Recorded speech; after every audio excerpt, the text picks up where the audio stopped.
There's always tomorrow. Lean on me. Woo! When you're not strong, I'll be your friend. I'll help you carry on. Oh, that's great. It won't be long.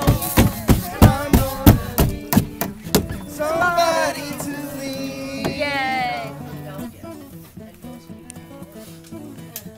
So that means a lot of hay, and that means that we're making a lot of what? And they do a lot of manure baking. Okay, make a lot of manure. So Snipes Farm, back to new nursery, fill its wagons up and take a set of horses. It would take 8 hours. They would stay overnight. They would deliver the hay, and then they would fill their wagon back up with manure and come back to the farm and go where? How is manure helpful on a farm? So we go right back out on the fields and then help you grow the next bunch of hay. I mean, it was a real circle. So that happened for years and years. You have to be sure your horses have good shoes. Now you wonder, how old is a horse? Come on. You look at a horse's teeth. Have you ever heard the expression, don't look a gift horse in the mouth? How many have heard that expression? Now why would that be, you think? If someone's going to give you a gift, do you look for the price on the book to see what it costs? If someone gives you a horse, do you open up and see how old he is, or do you just thank the person and then take him home and look at him later? So you don't look a gift horse in the mouth. This is the fancy one that we use for weddings and stuff. And they're both, you know, well over 100 years old.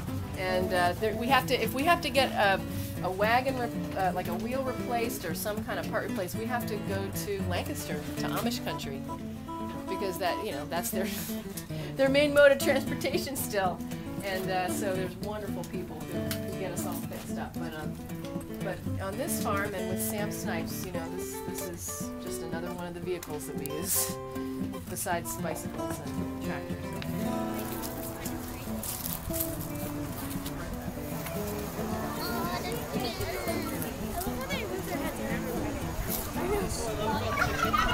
Oh, I tried to catch you.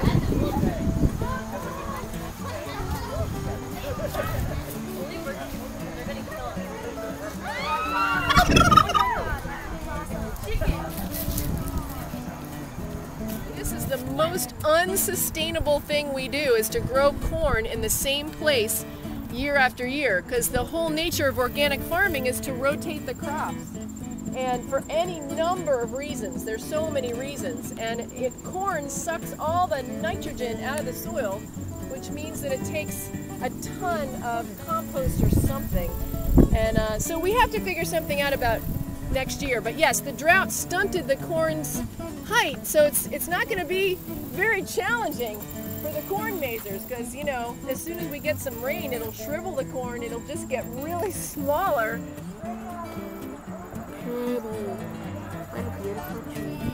What we're going to be doing out here first is we're going to be very helpful with a row of parsley that right now, when the farmers go to harvest it, it's really hard to harvest. It takes way too much time, because what do you think might be crowding it out? Weeds. Exactly. Weeds are the thing that, aside from weather, that farmers have to contend with in very creative ways. And there's just a lot to contend with, so some things kind of get out of hand. So I think what we'll do is all go over, and it shouldn't take us long because there's so many of us. And we're just going to go alongside. We're going to go down the tomato rows and find the parsley and liberate it of the weeds, being careful not to step on things. I think it will be not that hard. Then we're going to go to the apple rows and glean apples for Farmers Against Hunger. Oh, gleaning, I'll have to give a gleaning demonstration right here. But the wind, you can see, everybody put your hands up, feel the wind blowing. Okay, whenever the wind blows, apples fall onto the ground that are perfectly good to eat. And we're not allowed to use them for cider. We're not allowed to sell them, but they're perfectly good. Otherwise, otherwise they would just rot and go to waste. So we pick them up and put them in our bags, and then Farmers Against Hunger washes them and then distributes them.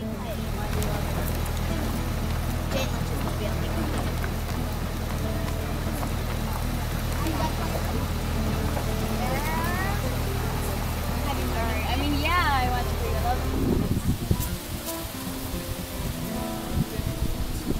Say hi, guys. This is going to be on our website. Hi.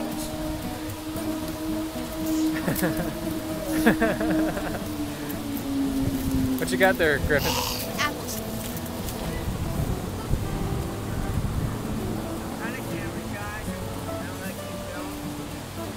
Hey there, Mitch. Did you pick those apples? Yes. Howdy doody. Say hi. Are they having fun?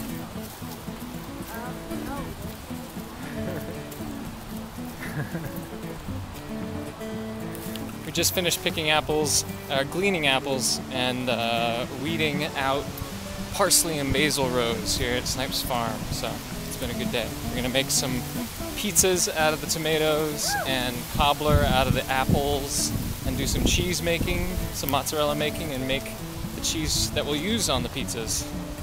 And that's been our morning. This game's called Frazzly Ram. It was invented by Barry Morley. It's a cooperative game that is very popular among the middle school friends. You can't run with the ball, so it encourages a lot of passing.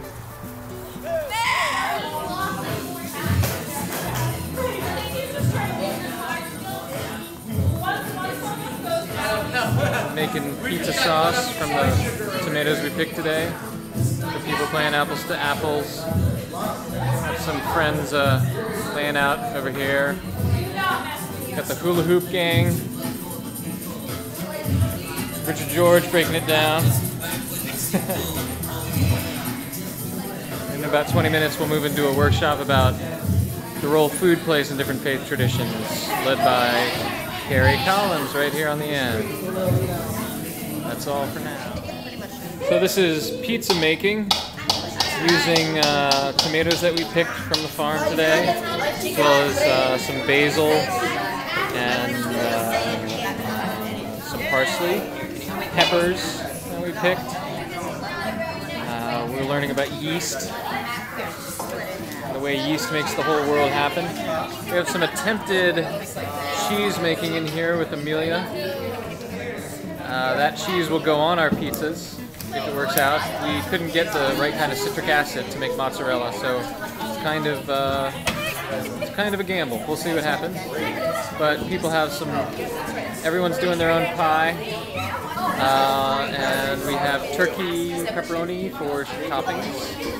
And some mushrooms. Say hi. Hello, everybody. Griffin really loves the dough. He loves eating the dough. Great hands-on activity for middle school friends.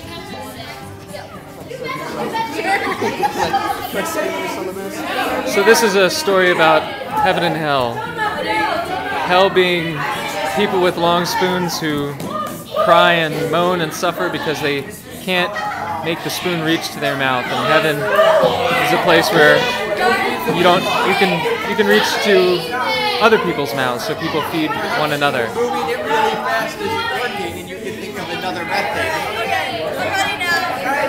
It takes a little bit of patience, coordination.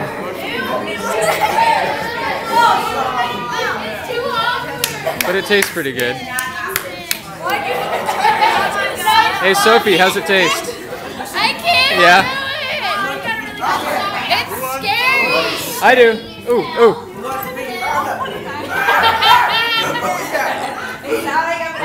Oh, delicious.